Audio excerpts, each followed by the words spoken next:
This speech involved gore, blood, and risk to life and limb. Those individuals that suffer from a heart condition, expectant mothers, and those clots that don't know which end of a sharpened tool is the handle should consider excluding yourself. On the other hand, that will probably exclude myself, which will not be good. The tree on the backyard had died, but it didn't fail. I decided that I better take care of it before it fell on someone. While I was washing it, deciding how best to handle this, Alejandro, the handyman that my wife hires to fix the things that I break when I fix things up, pointed out that he could take care of this for just a few hundred. Thanks, Alejandro, but I can take care of this tree. I can handle a simple piece of dead wood. If you say so, boss. Alejandro's lack of trust in me always surprised me. The cursed tree had a fork at the end, and it was at that fork that it was resting against another tree. If I could cut one of those branches, the tree will fall. So I brought my ladder, but I could not reach that branch. This tree was tall. At that moment, I thought that perhaps I should consider letting Alejandro handle this one. But what I was thinking, I am the man. I can handle this. I went to Home Depot, and I got a tree pruning device. This was a tool for a real man. It extends to 22 feet and has a 6-inch blade at the end. This will do the job. Even with the tree pruning device, I could not reach that branch.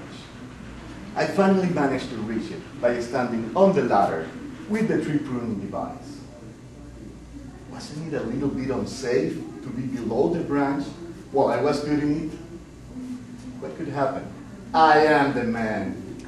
And this was a teeny branch. I could handle this. I began to cut at it. After a while, I heard a crack. It was working. That branch was coming down. At that moment, I had some thoughts. My, that branch is growing and growing as it comes down. This thing is huge! The idea that the branch might actually hit me was beginning to dawn on me. But no problem. I am the man. And I have seen enough Jackie Chan movies to know exactly what needed to be done. So in a portentous display of martial art abilities, I deflected that branch. Oh God, the pain! When I finally recovered from the blinding pain, I noticed that I had failed. The branch had fallen, but the tree was still standing.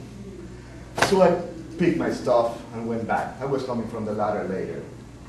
When I came back, I found that the branch had fallen. It fell. It fell right on top of the ladder, which now was demolished. I knew exactly what to tell Estrella. Nothing. Otherwise, she would respond with one of her, "I told you so." It didn't matter. It took her less than a minute to notice that my hand was purple and that I could barely lift a pencil with it. When I finished explaining what happened, her only response was, "I told you so. Now get dressed. We are going to the emergency room." "But honey, it's not necessary. The hand is not broken." I lied. At the emergency room, I was proven right. The hand was not really broken. I only had to wear this brace for 2 weeks, which meant, of course, that everyone at the office asked me what had happened. And I had to explain again and again how I had proved superior to a piece of dead wood.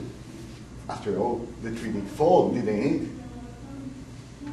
Several weeks later, when I came back to dispose the carcass of my nemesis, I had decided that the best way would have been to cut it into pieces, and to put the pieces in a part of the backyard where the rain was causing some erosion.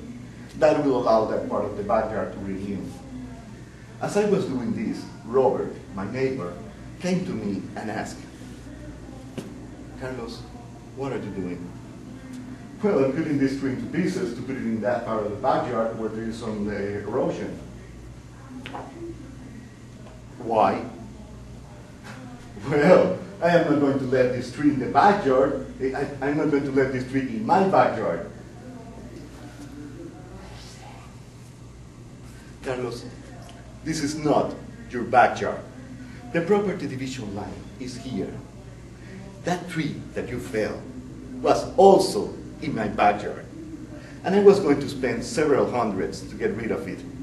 You saved me that money, and I thank you for that. But I think it's better if I let my people dispose of it. I would not want you to get hurt. By the way, what happened to your hand? Nothing. As I left Robert's backyard, I began to ponder upon the lessons learned this day. A little giant ladder that now needs to be replaced. $400. A tree pruning device, used only once, never expecting to use it again. $80. Looking foolish for doing your neighbor's job. Thank you. Mr. Guzman.